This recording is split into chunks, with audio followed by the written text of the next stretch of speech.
Le RC Massy-Essonnes devait l'emporter de 10 points face à une équipe très solide et même de 16 points au bout de quelques minutes de jeu après 2 pénalités réussies par Lucas Lévy. Massy menait 6-0.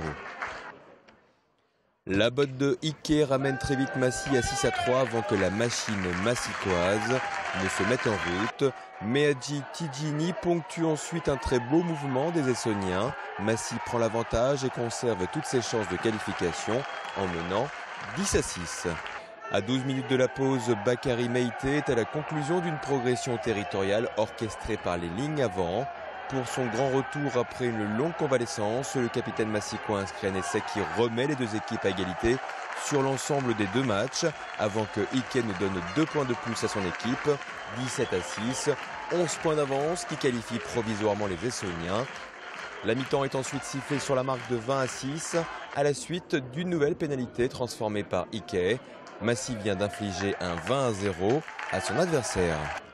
En seconde période, le RC Massy-Essonnes va vivre un des grands moments de sa saison grâce au génie de son ailier Mani Vakaloa. À la réception d'un dégagement aixois, le dynamiteur massicois fait exploser le stade Jules Ladoumègue. Un pur plaisir. Massy s'envole au panneau d'affichage 27-6 à l'issue de cet essai d'anthologie. Puis 34-6 à la suite d'un nouvel essai de pénalité sifflé par l'arbitre.